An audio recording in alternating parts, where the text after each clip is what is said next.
dois jovens abençoados, com sede, cheios do Espírito Santo, sede de levar a palavra, chegaram aqui no Brasil. E é incrível também que quando eles estavam em Belém, eles tiveram a visão da casa do senhor Aprígio, em Tamatateua. E eles vieram, e diz a história, que eles se perderam ainda, né? Sim, ainda se perderam ainda pelo caminho. Poder encontrar a casa do senhor Aprígio, onde se hospedaram. E ali, durante eles estarem, os dias que se passaram ali, eles conseguiram ganhar o senhor Aprígio e a sua esposa para Jesus, né, irmã Cláudia? Que maravilha!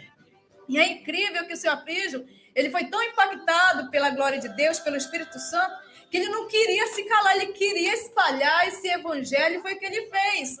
Quando ele encontra, né, o seu cunhado, né, de Bacuriteua, ele foi o primeiro missionário que desbravou Bacuriteua, foi o Aprígio. E ali,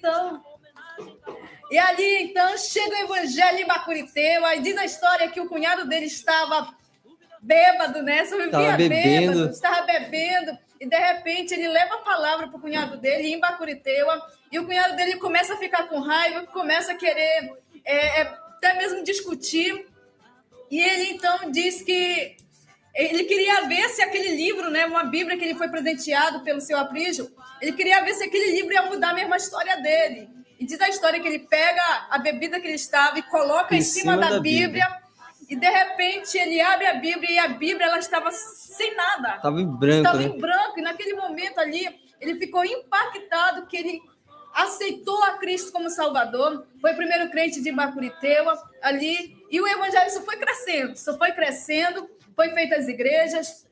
A Igreja Assembleia de Deus em Bacuriteua. Segundo as nossas pesquisas, né, irmão Cláudio? A Assembleia de Deus em Bacuriteua, a qual foi a segunda Assembleia de Deus aqui em Bragança, né, a ser construída, foi em Bacuriteua a segunda Assembleia de Deus. Segundo nossos cálculos, ela completa 102 anos de história. 102 anos, né? 102 anos de história em Bacuriteua.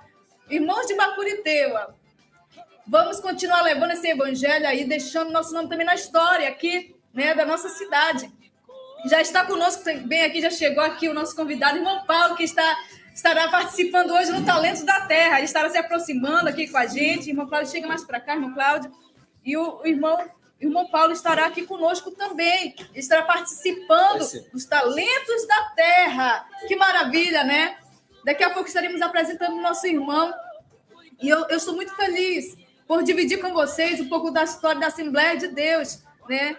E outros programas, eu quero também trazer para vocês um pouco da história dos hinos da harpa, né, irmã Cláudia? Isso. Que é impactante também, a história dos hinos da harpa. Então, é maravilhoso o que Deus fez. O irmão Cláudio citou aqui um episódio em que, na época, nossos pioneiros não podiam construir igrejas, né? Porque os estabelecimentos que vendiam os materiais eram proibidos de vender para crente aqui em Bragança. Então, os irmãos, eles atravessavam o rio, iam para outros locais, outras cidades, para comprar materiais para construir as Assembleias de Deus aqui em Bragança. E foi debaixo de muitas perseguições mesmo. Tentavam lixar os irmãos, prender os irmãos, para capinar, foi cemitério, pensando ali que a história ia acabar, queimaram as Bíblias e harpas dos irmãos na praça pública, perante os religiosos e a população, né?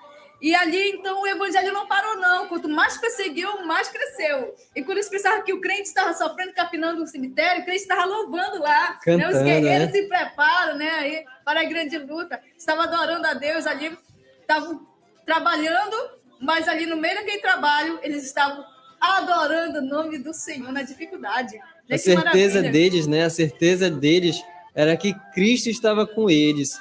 Por mais que eles padecessem aqui, por mais que eles sofressem aqui, eles tinham a certeza naquilo que a Bíblia, né, relata, a Bíblia conta que há uma glória, né, nos esperando nos céus, há algo melhor nos céus. Padecendo aqui, sofrendo aqui. Gente, né? Isso.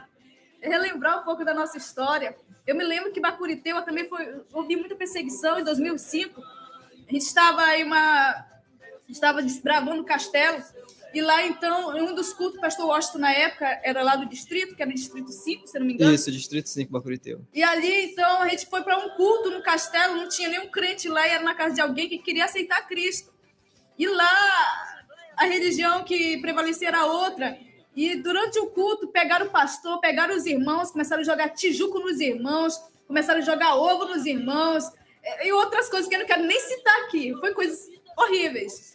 E prenderam o pastor na casa e falaram assim: tira os crentes daqui, os teus crentes daqui, rasgaram Bíblia e harpa. Eu sei que foi a maior coisa, e colocava arame farpado, atravessando a rua, que se caso passasse algum crente, né, com bicicleta ou com moto, era para furar o pneu do crente ali, e ainda apanhava da população ali. Foi muita perseguição. Me lembro que outrora a gente ia para um culto lá no ônibus, e apedrejaram foi o ônibus também. A gente voltando do culto, apedrejaram o ônibus. Mas hoje, graças a Deus, tem uma igreja lá, não tem só uma não, né? Tem duas, se eu não me engano. E o povo está aumentando, o povo de Deus naquele lugar. Diante de toda essa perseguição, de toda essa luta, hoje só aumenta o tem povo. Crentes, tem igreja ali, né? E graças à persistência, né? De levar o evangelho, de mostrar o amor de Cristo, né? Isso é lindo, né? A Assembleia de Deus de Bragança tem história, tem peso, né? E é lindo. E outra coisa, em 2015, também no campo de Bacurité, a gente estava levantando uma congregação, e numa comunidade quilombola, e lá derrubaram a nossa igreja. Derrubaram a nossa igreja, gente. Eu ri agora, mas no dia que a gente soube que os irmãos estavam lá chorando, a igreja chorou perante aquele cenário. E então, no dia foi tanta aflição, foi até para as redes sociais, para os jornais, passou também, né, que derrubaram a nossa igreja lá. Mas graças a Deus, que já tem um tempo grande lá, tem uma igreja, já tem bastante crente, Deus está salvando almas naquele lugar, e estão com o projeto de construir uma segunda igreja no lugar da onde derrubaram a outra, para a glória de Deus. E onde são